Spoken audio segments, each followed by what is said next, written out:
Hi guys, welcome back to my channel. তোমরা সবাই কেমন আছো? আশা করছি ভীষণই ভালো আছো, আর আমিও বেশ আছি। তো বেশি একটা ভালো নেই, তো যাই হোক। আর এখন ঘড়িতে বেজে গেছে হচ্ছে 8টা। আর দেখো, এত সকাল সকাল আমার স্নান সব কমপ্লিট, ভাত বসিয়ে দিয়েছি। আজ হচ্ছে সংক্রান্তি। তো চৈত্র মাসে যে সংক্রান্তিটা হয়, কারা কারা করো অবশ্যই জানিও। আর এই যে দেখো, আমি চলে এসেছি আমাদের চাতালে। কত সুপারি হচ্ছে রোদ্রে দিয়েছে, আমাদের তো সুপারির হচ্ছে কারবার। তো যাই হোক, আর মাও স্নান করে নিয়েছে, মা পুজো টুজো করে তারপর হচ্ছে আসবে। আর রান্নাটা আমি দেখছি কতটা কি করতে পারি। তো চলো, সঙ্গে থাকো। তোমাদের সাথে নিয়ে ব্লগটা স্টার্ট করলাম। সারাদিন কেমন যাচ্ছে, কি রান্না হচ্ছে, সব কিছু শেয়ার করছি, সঙ্গে থেকো। তো দেখো বন্ধুরা, সকালবেলায় হচ্ছে অনেকগুলো বাসন বেরিয়েছিল, আর হচ্ছে যেহেতু নিরামিষ পুজো হবে, তো সেই কারণে সবগুলো বাসন ধুয়ে ঠুয়ে তারপর হচ্ছে বারান্দায় রেখেছি, কারণ টেবিলটা হচ্ছে তখনও ধোয়া হয়নি। সেই কারণে অনেকগুলো বাসনই ছিল। তো যাই হোক, আর অনেকক্ষণ টাইম লেগেছে আমার, জানো তো, পুরো কোমর ধরে গেছিলো। আর এই যে এখন তারপর এনেছে হচ্ছে পাট শাক। তো কিছু পাট শাক আমাদের বাড়ি থেকে দিয়েছিল, কাকু করেছিল, আর কিছু শাক দাদা দিয়েছে। তো আরও এখানে অনেক কিছুই ছিল, যা যা লাগবে, চিনি, দুধ, তারপরে হচ্ছে আগের দিনকেও এনেছে বাজার। আর বাকি যে যা কিছু, সেগুলো মা টুক করে নিয়ে এসছে। আর জানো তো, নিরামিষের দিন পুজো পার্বণ হলে মানে আগের জিনিস দিয়ে রান্না করতে ভালো লাগে না, সেই কারণেই সব কিছু এনেছে অল্প অল্প করে। তারপরে যে টমেটোর চাটনি হবে, আর এখানে হচ্ছে ডাটা আছে, ডাটা দিয়ে হচ্ছে বুটের ডাল হবে, আর পনির এনেছে, পনিরের হচ্ছে তরকারি হবে, মানে করব। তো মা হচ্ছে কেটে দিয়েছে, আর এখন আমি বসে রান্নাগুলো হচ্ছে করে নেব। আর আমিও উপোস আছি, যদিও শরীরটা ভালো ছিল না, তবুও পুজো রান্না করতে গেলে তো উপোসই থাকতে হয়, সেই কারণে উপোস আছি।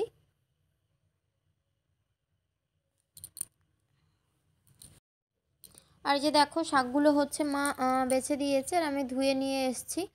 আর যা যা রান্না হবে সেগুলো শেয়ার করছি। তো কয়েক রকম ভাজি হবে, ডাল হবে, চাটনি হবে, পায়েস, তারপর পিঠে হবে, অনেক কিছু হবে। ছোটো আলুগুলো সেদ্ধ করে ছুলে নিয়েছি। আর কয়েক রকম ভাজি আছে, সেগুলো ভাজি হবে। আর করলা ভাজি আমি বসিয়ে দিয়েছি। দেখো, পনিরগুলো সুন্দর করে কেটে নিয়েছি। এত ছোটও না, এত বড়ও না, মিডিয়াম সাইজ কেটে নিয়েছি। তো এখানে অনেকটাই পনির ছিল, রণ নিয়ে এসছে সকালবেলা। তো তোমাদের দেখাচ্ছিলাম। তো তারপর দেখো, আমার পনিরটা হচ্ছে ভাজাও হয়ে গেছে, ভেজে হচ্ছে থালায় তুলে নিয়েছি, কারণ অনেক সুন্দর লাগছিল দেখতে। আর পনির ভাজা কার কার পছন্দ অবশ্যই জানিও। তো ভীষণই ভাল লাগছে দেখতে। আর রান্নাবান্না কেমন হবে সেটা হচ্ছে পুজো হলেই বোঝা যাবে, মানে ঠাকুর গ্রহণ করবে। যাই হোক, তো ওই যে দেখো, আমার শাক, তারপর হচ্ছে ভাজি, পটল ভাজি, করলা ভাজি, আর এখানে মিষ্টি কুমড়ো ভাজি, আমার 3 রকম ভাজি হয়ে গেছে। শাকও মোটামুটি হয়ে গেছে। আর তখন ঘড়িতে বাজে হচ্ছে 10:30 কি 11টা। তো 9টার দিকে বসিয়েছিলাম। আর ডালটাও হয়ে গেছে, এটা বুটের ডাল, ডাটা দিয়ে করেছি। তো বুটের ডাল তো আমার ভীষণই ফেভারিট। তোমাদের কার কার পছন্দ অবশ্যই জানিও। ডাটাগুলো একটু সরু সরু ছিল, তবে অনেক মোটা মোটা হলে বেশি ভালো লাগে। আর এখানে ভাতও হয়ে গেছে। তো এটা হচ্ছে পুজোর জন্য যাবে, মানে পুজোতে দেওয়া হবে। এটা আতপ চালের ভাত। তো আতপ চালের ভাতটা হয়ে গেছে, ভাজাভুজি সব কিছু হয়ে গেছে। এখন হচ্ছে পনিরের তরকারিটা বানাবো, মানে সেটাও মনে হয় হয়ে গেছে। ভিডিওটা যেহেতু আমি পরে এডিট করছি, আমার ঠিক ততটা মনে পড়ছে না। তো চলো, সঙ্গে থাকো আর কন্টিনিউ ব্লগটা দেখতে থাকো। আশা করছি তোমাদের ভীষণই ভালো লাগবে। এই যে ডালটাও তো হয়ে গেছে, তো সেটাও একটু আরেকটু করে দেখিয়ে দিলাম। আর সকালবেলায় হচ্ছে রণ আর বাবার খিদে পেয়ে গেছে, বাবাকে খেতে দিয়েছে, রণ খায়নি, কিছু একটা খেয়েছে। আর এই যে দেখো, পনিরের তরকারিটাও হয়ে গেছে, সুন্দর লাল লাল ঝোল হয়েছে। মানে কালার যদি লাল না হয় আমার কেমন জানি একটা লাগে, সেই কারণে। আর চাটনিও হয়ে গেছে, এটা হচ্ছে কুল দিয়ে, আম দিয়ে, আর কি দিয়ে, আর গুড় আছে, চিনি আছে। তো সব কিছু দিয়ে বেশ মাখা মাখা হয়েছে। প্রথমে হচ্ছে একটু ঝোল ঝোল ছিল, মা বললো চাটনি একটু মাখা মাখা হলে ভালো লাগে, তারপর দেখি পুরো আঠা আঠা হয়ে গেছে। মাকে বললাম, তুমি তো সেটাই বলেছিলে, চেয়েছিলে। যাই হোক, তো পনিরের তরকারিটাও হয়ে গেছে। তরকারিটা দেখতে পাচ্ছ পাতলা, তবে একটু পরে গাঢ় হয়ে যাবে। আর আমাদের বাড়িতে হচ্ছে সবারই ঝোল ঝোল পছন্দ, সেই কারণে। আর এই দেখো, পিঠেগুলোও হয়ে গেছে। আর আমি এই প্রথম পিঠে, মানে সাদা পিঠে বানালাম, কারণ বিয়ের আগে তো সেরকম বানাতে হয়নি, মা বানিয়েছে, আমি শুধু খেয়েছি। আর বিয়ের পর তো মা একটা দেখিয়ে দিয়েছে, তারপর আমি টুকটুক করে বানিয়েছি, বেশ সুন্দর উঠে গেছে। আর পায়েসটা আমার হয়ে গেছে, সবগুলো রান্না আমি করেছি। আর মা ওদিকে পুজো জোগাড় করছিল, দু ঘরে পুজো দিয়ে তারপর পুজো যা যা জোগাড় ছিল সেগুলো করছিল। আর একা হাতে করলে জানোই কতটা চাপ হয়ে যায়। আমার বিয়ের আগে তো মা একাই করতো, তবে কেউ একজন এলে হাতে হাতে করলে বেশ সুন্দর সব কিছু ভালোভাবে হয়ে যায় একটু তাড়াতাড়ি, মানে দুজনেরই একটু রেস্টের মানে একটু আরাম হয়। যাই হোক, তারপর দেখো মা বর ঘরে মানে মার ঘরে হচ্ছে, মা থাকার ঘরে পুজোটা পেতে নিয়েছে। এই পুজোটা থাকার ঘরে পাততে হয়, মানে যেটা আসল ঘর থাকে সেই ঘরেই মা মার মেঝেতে পেতে নিয়েছে।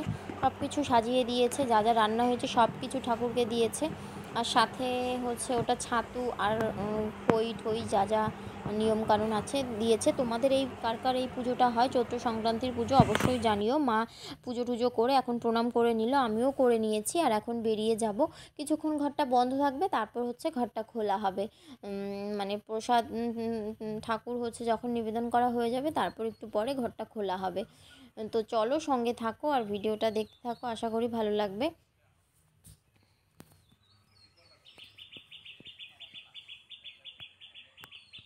তারপর এটা হচ্ছে বিকালবেলার ভিডিও, সবার হচ্ছে খাওয়া দাওয়া হয়ে গেছে, একটু ঘুমিয়েছিলাম কারণ শরীর প্রচণ্ড টায়ার্ড ছিল, সেই কারণে কয়েকজনকে হচ্ছে কাকু কাকিকে প্রসাদ দিয়েছি। আর লাস্টে হচ্ছে একটা কাকি এসেছিলো, সেই কাকিকে মা বললো যে আমি দিচ্ছি তুমি যাও, কারণ আমিও বসছিলাম, আমার শরীরটা তো কদিন থেকে ভালোই নেই, সেই কারণেই।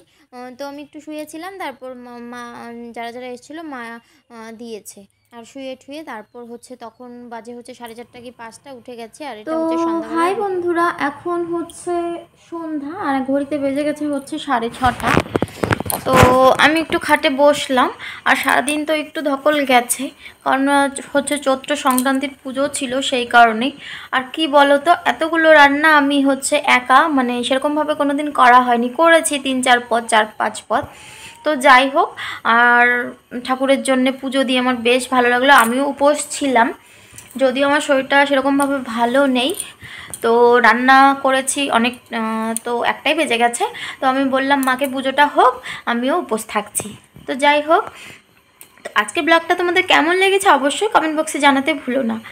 আর কারা কারা চৈত্র সংক্রান্তির পুজো করেছো সেটাও জানিও প্লিজ। বন্ধুরা আমাকে একটু আর বেশি করে একটু সাপোর্ট করো, আমার অনেক আশা, মানে অনেক বড় সবাই, মানে কি বলবো, যাই হোক একটু পাশে থেকো, একটু সাপোর্ট করো। আর কি বলো তো, আজকে আমি ফার্স্ট টাইম হচ্ছে এই পিঠেগুলো বানালাম, তো বেশ সুন্দর গোল গোল হয়েছিল। আগে সেরকমভাবে বানাইনি, দেখেছি সুন্দরভাবে উঠে গেছে। তো চলো টাটা, সবাই সুস্থ থেকো, ভালো থেকো, দেখা হবে পরের ভিডিওতে।